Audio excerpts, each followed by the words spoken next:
one of the things that I've always done in both writing and working in these conferences, is to try to suggest new ideas for machines.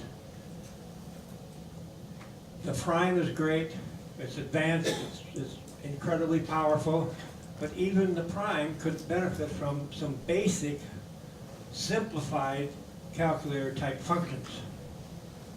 And the one I'm going to talk about today is, should SIG be added to the family of fixed engineering or scientific as a display mode? Now, SIG is significant digits. Is there anybody here who does not know what a significant digit is? You've all heard of it. Okay, good. That'll make it faster and we can get to bed quicker. I want to talk about what significant digits are and why do we need them. And there's a couple examples there. That first number, 0.00103, is 3 significant digits, and 1,000 is 1 significant digit. Question? How would you write that 1,000 if it had 4 significant digits? If what? If it had 4 significant. Oh, you put a decimal point in the end, and we'll get into that. If it had 2 significant digits. Oh, okay, I want to give an example, which Joseph says, don't do that, they don't know what all those meters are. You don't remember saying that? No. Okay.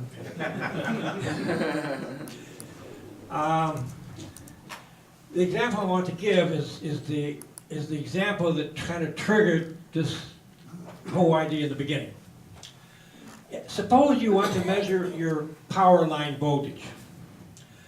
Basically, you use 1 or 2 meters. You use an analog meter, and I didn't put the pointer at some value, but we know we have about 120 volts, so it'll be somewhere in that region. Or you can use a digital meter, and this is a photograph of a meter that's about 1 inch in diameter, and I have it sitting on my monitor, so every time I look at my computer screen, I can see what my line voltage is doing. Analog meters are pretty simple. The values read are obvious by the scale lines.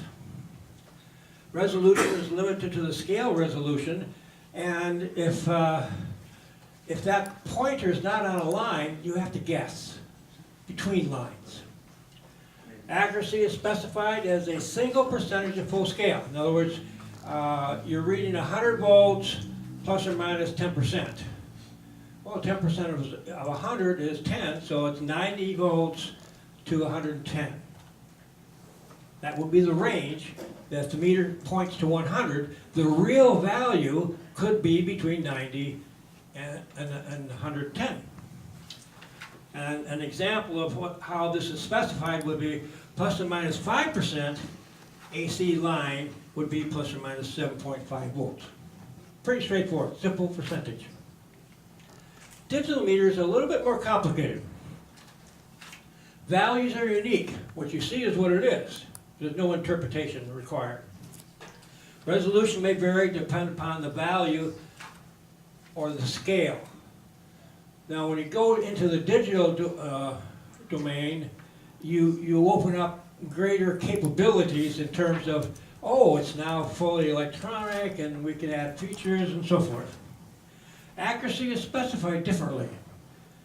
To specify the accuracy of a digital meter, which means any digital measurement, you need 2 values. Typical example, plus or minus 5%, plus 3 significant digits. And now you have to work with significant digits. That number 3 could be 2, could be 1, could be 5, and you have a number, and now you find that you just can't do simple things when you're specifying significant digits. The issue is analog to digital conversion. The analog value must be sampled. The values and resolution is determined by the number of bits of the conversion, the analog to digital conversion. The bit resolution has practical and cost limits. In other words, let's suppose you have a tremendous engineering team and you say, I want to make a conversion plus or minus 30 bits. That's beyond the current technology. Correct me if I'm wrong. The digital display limits the response time for changes. Remember, we're sampling and we're showing actual numbers. On an analog display, that meter shifts. You can visually recognize the nature of the motion and you can see changes more easily on an analog meter. But just one of the probably few advantages of analog. The digital display limits the response time to changes, typically 3 samples per second. So whenever you're looking at some digital meter, that's about how frequently that meter is being updated. Because if it went any faster, it'd just be a jumble of digits, and your eyes wouldn't really understand it anyway. And there's more details in the paper. And the paper has a lot of additional stuff. The real world requires significant digits for digital specifications. We've just talked about that. For consistent accuracy or certainty in measurements. Remember, significant digits mean something that's measured. For scientific mathematical calculations and for reporting technical results in documents. Why isn't significant digits used more? Well, lack of knowing or understanding. Human nature, lack of discipline, need. Non-technical people doing technical writing. Unknown or unfamiliar standards that might be involved with handling and defining significant digits. And it's not critical for semi-technical documentation. And again, more details in the paper. And the paper is on the thumb drive. Now, when you make a measurement, you are going to use an instrument. If you take a measure in another parameter, you might use another instrument. And not all instruments will give you the same number of digits. Some may be 2 digits, 3 digits, 4 digits. They may vary. For example, a volume calculation, you may want, you would be required to round larger numbers because when you're working with significant digits, you should be working with the same number of digits for all your data. So, an example, dividing the price by quantity, you might want to round it to cents. The saying that, I bought my Pepsi for 16.897 cents doesn't, not necessarily doesn't mean much. A volume calculation, you round the result to the smallest significant digit. Now, what happens if I want to calculate the measurement of a sheet? Well, the thickness of the paper or plastic, whatever it is, might be very, very small. And making measurements in those length dimensions is different than measuring 8.5 by 11. One you might use a micrometer, the other one you might use a ruler. Large numbers are rounded for easier reading. To give the number of votes for a state office, you may run into millions. But when the reporter reports the election results, they'll say, approximately 15 million people voted, for example, rather than 15,182,632.3 people voted. 0.3? Oh, yeah, we have 0.3 all the time. All year round decimals to integers, and one of the biggest things you end up with a lot of meaningless decimal digits is whenever you do a division. You want to know how many miles per gallon in your car. You don't need 3 decimal digits. Okay, the significant digit rules. If a number contains no zeros, all the digits are significant. So significant digits, defining which digits are significant, only gets important or meaningful when there's zeros involved. Do you mean trailing zeros? Well, Number 3, right? number one, non-zero digits are always significant.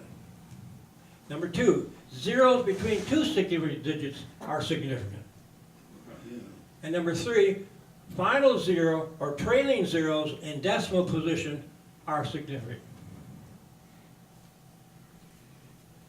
And that, we talked about the example of the 1,000. Yeah. If you want those trailing zeros to be significant, you have to indicate that. And that's what the decimal point is.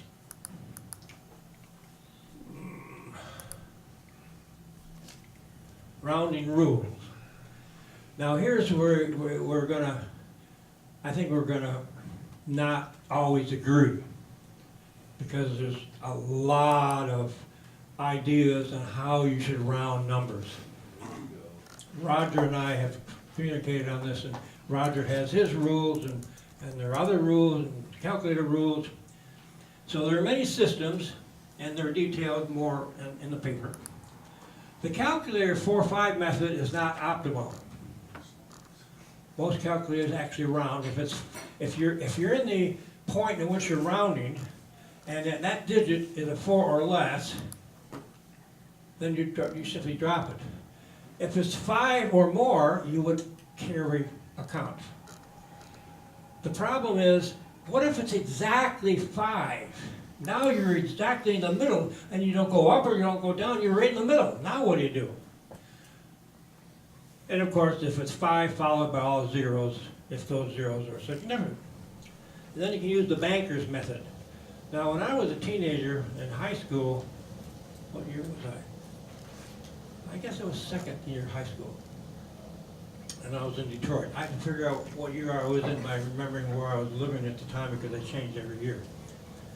And I learned that method.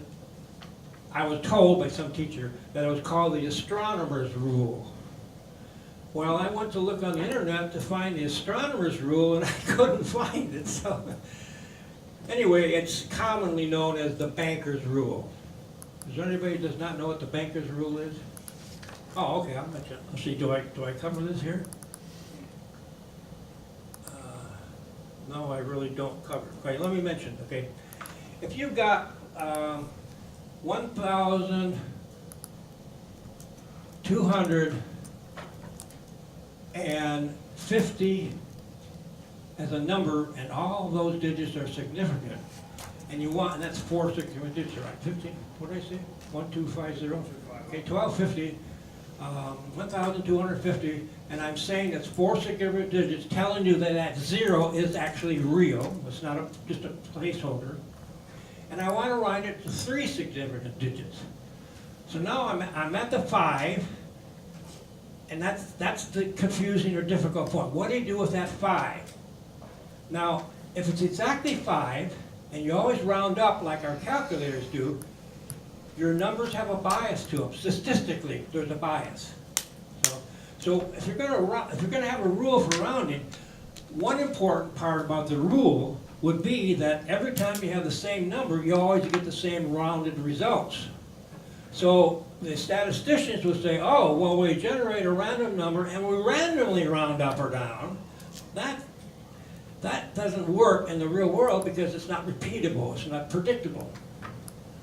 So, if you're rounding that 5, that fourth, 1, 2, 3, that third digit, 1, 2, what did I say, 12, 15? 1250. Yeah, 1250, and I want to round that 5 position to a 3 significant digit, then I would have to decide, do I go up or go down? And the banker's rule would say you would carry 1 over only if, when you added that 1 to that 3, if your carry made it even, then you do it. If it makes it odd, you don't. Is that clear? Any questions on it? Yeah. It's also called round to nearest even. Oh, yeah, I'm sure there's 3 or 4 different names for it. If you internet search on rounding, everybody's got an opinion on rounding, okay? here's some examples, I won't go through them there. I decided to show the table going from 6, 4, 2, 1 random digits. And do I have it in the next slide here? Maybe it's further on. Significant digit usage. Recording an instrument reading, you want to record it to significant digit rules. Making a physical measurements, such as a meter stick, or in this case, a tape measure, as my figure shows there. Numbers in reports. If you talk, like I mentioned, the number of people who voted in an election, it doesn't serve any real information transfer to the reader by taking it down to the actual one-person number of voters. You're only trying to express a number, and you'd only show it to so many significant digits that make sense and is meaningful. And rounding larger significant digits to a smaller value. Now here's the whole point of all this. What I'm suggesting is that medium to high-end calculators could benefit by having a significant digit display mode. But that's a little bit more complicated and a little bit more messy than our scientific, fixed, or engineering, and certainly standard mode. And I mentioned the standard mode in the paper. Okay, first thing I think is important, and I'm suggesting this not so much to Tim, because first of all, Tim would ignore me, and second of all, why would you do it?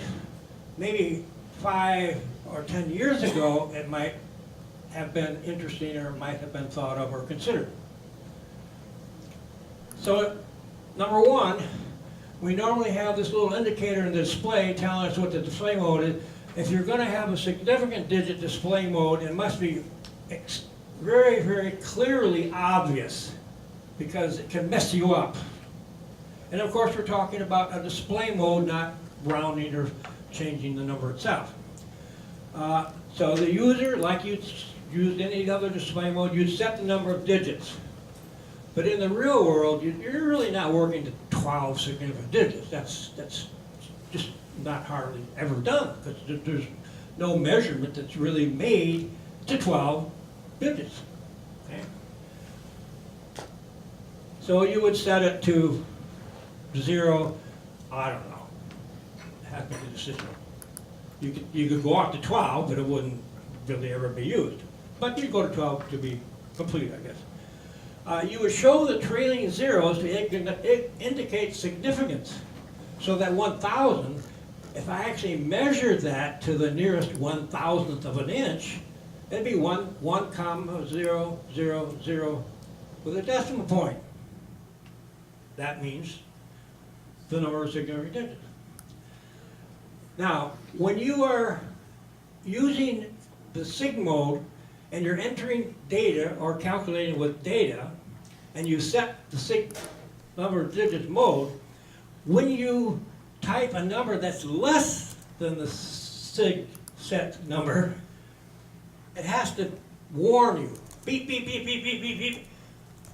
You are violating good practices, standards, because you said my SIG setting is 3, and you put in, you know, pi, 3.14159. It would beat at, you know, when you enter the 4th significant digit, if you set significance to 3. And then if you do have digits greater than the SIG setting, like you just, you know, you're using this calculator to save you thinking time and power, and you're just typing your data, or you've hired somebody, here's my table of measurements I made this morning, please type this in to my machine as a list, or, you know, a matrix or something. And they just enter the data, and if you're looking at that data later, it would only show you the number to the SIG setting, but the data is still there. Entries less than the SIG gives a special warning. Because you said, calculator, I'm gonna work with some data, and it's gonna be 3 significant digit data, and any data that's not 3 isn't compatible with what I want. Joseph? How would it know the difference between data and scalars? If I want to double my data, I don't want to go 2.00000 times. Oh, you're talking about calculating with the data? Right, Okay, that's separate, we'll go into that. okay. When I shared this with a friend of mine, he responded back saying, "Oh, you touched my heart. I've been thinking about this for 10, 15 years, and I really think that's a good idea." And then he says, "But don't forget," and this was after this was done, so I'll just verbally tell you. He says, "What you also need to do is have the user be able to tell the calculator when to show your number not in significant digits, like in standard mode or something, but in scientific notation." His irritation was that when he was working with numbers, this is on a computer, not on the calculator, but he also is an enthusiast on HP calculators, that the calculator, whatever model he was using, would show it in scientific notation, and he didn't want that. So he would add to number 7 to my list of things to consider when you, or when you're operating in the SIG mode. Okay. Should SIG be added? That's the whole point. That when Eric is making a new machine and he gets into the point where he might be writing some functions, some of the guys in Europe with all their DIY calculators and what have you, I would say, you know, think about this. I guess I don't have a slide on calculating, so I forgot that, but it's in the paper. Okay, here's an example. Significant figures, which I use the term digits here because that's what we deal with. It's a general term of significant figures. Suppose you have a cup of coffee and you know it's approximately 200 milliliters. Now you add a drop of water, which is equal to 0.05 milliliters. When I take my insulin, I measure very much to that kind of resolution. The new volume, is it approximately 200 milliliters or is it 200.05 milliliters? Is there any doubt or question of the answer to that? You all got it? Yeah. Yes? Is there a decimal point after the 200? No. Probably the answer is approximately 200. Right. And- About 200 is correct. Correct. And the clue is